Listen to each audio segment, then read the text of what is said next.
नमस्कार, मैं मुमताज अब्दुल निल्लड़कर और आप देख रहे हैं टीवी द्वापरा। आज हम आपको ले चलेंगे वाराणसी, जो सदियों से आध्यात्म और संस्कृति का केंद्र रहा है। यहाँ मुख्यमंत्री योगी आदित्यनाथ ने शनिवार को आयोजित विहंगम योग संत समाज के शताब्दी समारोह में अपने विचार रखे। उनका संदेश केवल धर्म और आध्यात्म तक सीमित नहीं था, बल्कि राष्ट्र निर्माण और विकास की दिशा में भी प्रेरणा देने वाला था। इस कार्यक्रम में उन्होंने संत समाज की भूमिका, काशी के विकास और सांस्कृतिक धरोहरों पर भी प्रकाश डाला। आइए इस खास चर्चा को विस्तार से समझते हैं। स्वरवेद महामंदिर के भव्य मंच से मुख्यमंत्री योगी आदित्यनाथ ने संत समाज की भूमिका को ऐतिहासिक और वर्तमान संदर्भ में प्रस्तुत किया। उन्होंने कहा कि एक सच्चा संत और योगी कभी भी निष्क्रिय नहीं बैठ सकता। उसका धर्म है कि वो समाज और राष्ट्र के लिए सतत प्रयास करता रहे। योगी जी ने स्वतंत्रता संग्राम में संतों के योगदान को याद करते हुए कहा कि जब हमारा देश गुलामी के बेड़ियों में जकड़ा हुआ था, तब संतों ने अपनी आध्यात्मिक साधना के साथ साथ आजादी के आंदोलन में भी भाग लिया। सदगुरु सदाफल महाराज इसका एक उत्कृष्ट उदाहरण है। जब हम सदगुरु सदाफल देव जी महाराज की चर्चा करते हैं, उन्होंने एक आध्यात्मिक अभियान को तो आगे बढ़ाया ही, साथ साथ एक संत, एक सच्चा योगी, एक सच्चा संत देश और समाज की परिस्थितियों से हाथ पे हाथ धरा रह करके चुपचाप बैठा नहीं रह सकता है। यह देश गुलामी की बेड़ियों से जकड़ा हुआ था और गुलामी की बेड़ियों से मुक्त कराने के लिए अपनी आध्यात्मिक साधना के साथ इस देश को विदेशी दास्ता से मुक्त कराना है।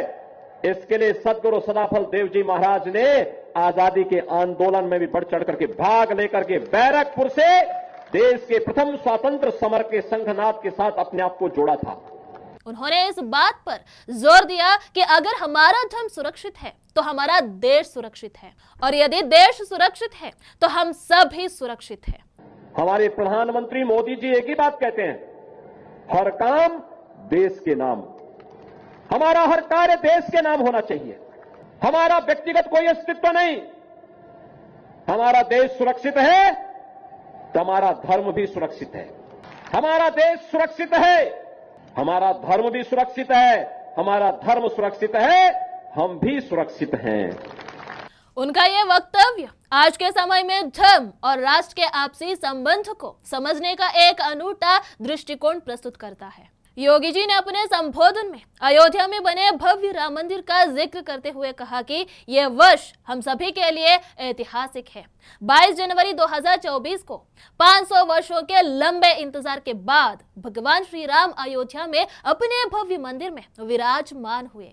ये केवल एक मंदिर नहीं है, बल्कि हमारे सांस्कृतिक गौरव और आस्था का प्रतीक है। योगी जी ने यह भी बताया कि प्रयागराज में 13 जनवरी से महाकुंभ का भव्य आयोजन शुरू होगा। उन्होंने इसे सांस्कृतिक धरोहर का प्रतीक बताते हुए कहा कि महाकुंभ ने हमारी परंपराओं को दुनिया भर में नई पहचान दी है।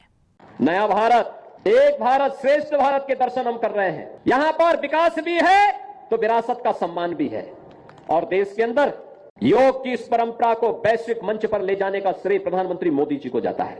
याद करिए, दुनिया के अंदर आज योग लगभग 175 से अधिक देशों के अंदर योग के साथ लोग जुड़े हुए हैं। जब भी योग की चर्चा होगी, भारत के ऋषियों के प्रति श्रद्धा का भाव दुनिया की सभी लोक नागरिकों के मन में जुड़ेगा। इस बात प्रधानमंत्री मोदी जी ने 21 जून की तिथि को विश्व योग दिवस के रूप में कर दिया। एक कुंभ यहां पर है और एक महाकुंभ प्रयागराज में 13 जनवरी से प्रारंभ होने वाला है। प्रयागराज महाकुंभ को भी मानवता के अमूर्त सांस्कृतिक धरोहर के रूप में मान्यता दिला दी है। वाराणसी, जिसे काशी भी कहा जाता है, आज पूरी दुनिया में अपनी नई पहचान बना रही है। योगी जी ने बताया कि प्रधानमंत्री नरेंद्र मोदी जी के नेतृत्व में काशी ने एक नई ऊंचाई को छुआ है। योगी जी ने विशेष रूप से नमो घाट का जिक्र किया, जिसे देश ही नहीं बल्कि दुनिया का सबसे बड़ा घाट बताया। यहाँ हेलीपैड जैसी आधुनिक सुविधाएं हैं जो इसे अंतर्राष्ट्रीय स्तर पर एक अद्वितीय स्थान बनाती है।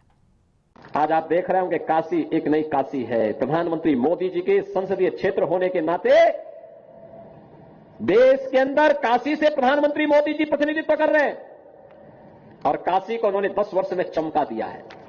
काशी की कायाकल्प हो गई है। आज काशी में काशी विश्वनाथ धाम है। आज काशी में नमो घाट है।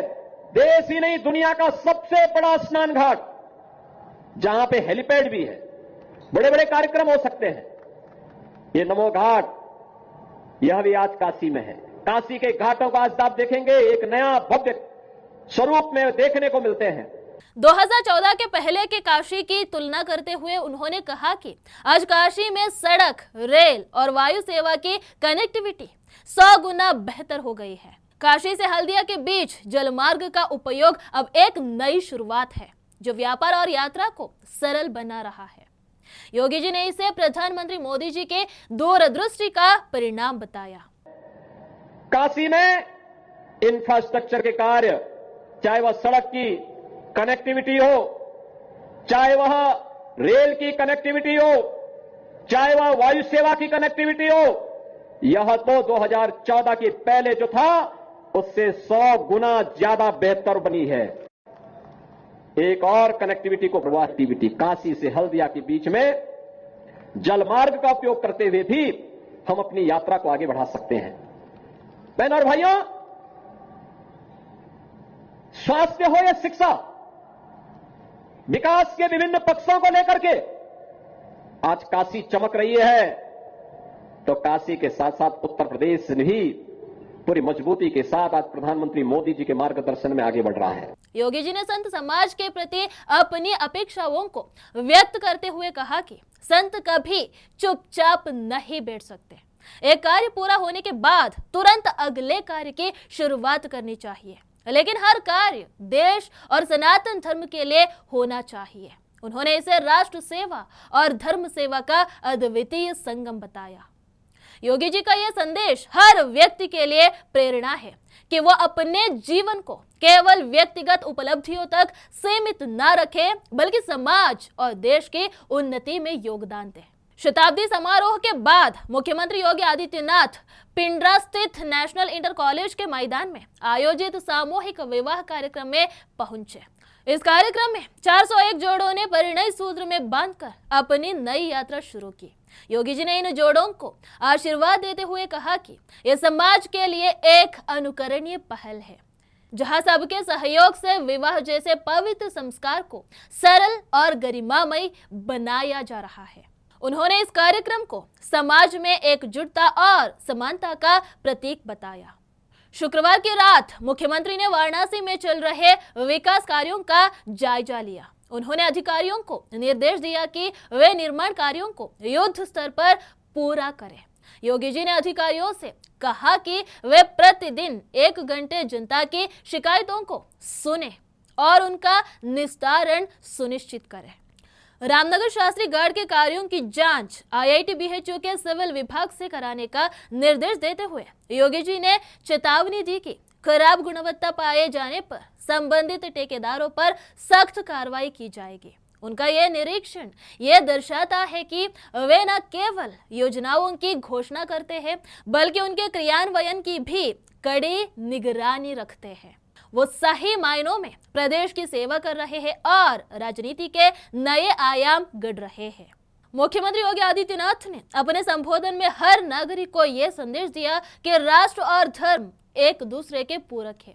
अगर धर्म सुरक्षित है तो राष्ट्र सुरक्षित है। उन्होंने कहा कि देश के उत्थान के लिए हर व्यक्ति को अपनी भूमिका निभानी चाहिए। उन्होंने संत समाज से आह्वान किया कि वे समाज में सकारात्मक बदलाव लाने के लिए सक्रिय रहे। उनका यह संदेश युवाओं के लिए भी प्रेरणा है कि वे अपने जीवन को समाज और राष्ट्र सेवा के लिए समर्पित करें। तो यह था वाराणसी से हमारा विशेष कार्यक्रम। मुख्यमंत्री योगी आदित्यनाथ के विचार हमें यह सिखाते हैं कि धर्म और राष्ट्र सेवा एक साथ चलते हैं। उनकी प्रेरणा से हमें अपने कर्तव्यों का पालन करते हुए समाज और देश के उत्थान के लिए कार्य करना चाहिए। काशी की नई तस्वीर और विकास की यह यात्रा हमें बताती है कि अगर संकल्प दृढ़ हो तो बदलाव संभव है। आइए हम भी इस बदलाव का हिस्सा बने और अपने देश को नई ऊंचाइयों पर ले जाने में योगदान दें। मैं मुमताज अब्दुल नेल्लेडकर अब आपसे विदा लेती हूँ। धन्यवाद।